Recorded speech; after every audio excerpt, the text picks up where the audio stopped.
Shock அடிக்கும்னு ஃபேமிலில இருக்க யாருக்குமே தெரியாம அவளுக்கு சாப்பாடு ஊட்டி விட சொல்றாங்க. ஹஸ்பண்டும் ஷாக் அடிச்சிட போதும் பயந்துகிட்டே ஊட்டி விட்டான். பார்த்தா ஷாக் அடிச்சிருக்காது.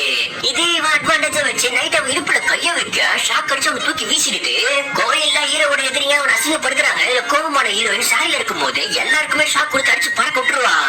அவனுங்க ஹீரோ வடிக்க வீட்டுக்கே வந்துடுறானுங்க. அப்ப ஹீரோவை காப்பாத்த சுகுமாரி அவனை தொட்டும் போது ஷாக் அடிச்சு அவன் பறந்து போய் விழுந்துட்டான். அப்பதான் வீட்டுல இருக்க எல்லாருக்குமே ஒரு தொட்ட ஷாக் அடிக்கணும்னு தெரிய வருது. ரவுடிகள் இப்படிப்பட்ட ஒருத்தி ஊர்ல இருந்தா நம்மளுக்கு தான் ஆபத்து. அதான் இவளை கட்டிக்க யாதகிரி 25 லட்சம் வரதட்சணையா வாங்கியிருக்கான் போடான்னு போட்டு விட்டுறேன். ஊர் மக்கள் தான் பணத்தை அவனுக்கு ரெடி பண்ணி கொடுத்துருப்பாங்க. அப்ப நீ என்ன காசுக்காக காண பண்ண உண்மையிலே உனக்கு என்ன பிடிக்கிறான்னு சொல்லிட்டு கோவப்படுவான். இவனும் டென்ஷன்ல உன்ன மாதிரி ஷாக் எல்லாம் யாரடி கட்டிப்பான்? ஊர்ல இருக்கவங்க தான் உண்மையை மறைச்சு உன்னை தள்ள கட்டி வச்சிருக்கான்னு சொல்லுவான். இவன் கோச்சுக்கிட்டு அவங்க அப்பா வீட்டுக்கே போயிடுறான். 2 பேரும் ஒருத்தர் மிஸ் பண்ண ஆரம்பிக்கிறாங்க. யாதகிரி ஹீரோயின் கால் பண்ணாலும் விடவே மாட்டான். அப்பதான் சுகுமாரி அப்பா அவளுக்கு எப்படி இந்த பவர் வச்சுன்னு சொல்ல ஆரம்பிக்கிறாரு. பிரசவத்துக்கு மனைவி இவர் கூட்டிட்டு போகும்போது அவங்க முடியாம ஒரு மரத்துக்குள்ள உட்காந்துருவாங்க. அப்போ இடி மரத்துல விழுந்து அந்த கதிர்வீச்சுல வயிற்றுல இருக்க குழந்தை பாதிக்கப்பட்டிருக்கும்.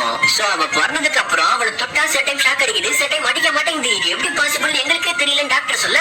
நர்ஸ் எல்லாம் குழந்தை தூக்க பயந்துட்டு இருக்கும் போது அவங்க அம்மா பயப்படாம பால் கொடுக்க குழந்தைய தூக்குறாங்க. அவங்களுக்கு ஒண்ணுமே ஆயிருக்காது. அம்மா பாசத்துக்கு முன்னாடி கரண்ட் ஷாக்கே உடம்புல ஒர்க் ஆகாம போயிருக்கும்.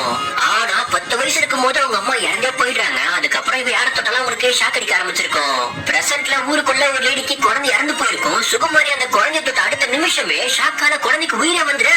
இவ்வளவு நாள் சாபமா பார்த்து அந்த ஊரே இப்ப இவ்வளவு பெருமையா பார்க்க ஆரம்பிக்குது. ஹீரோ ஃபேமிலியா ஹீரோட கூப்பிடுறதுதான் வந்திருப்பாங்க.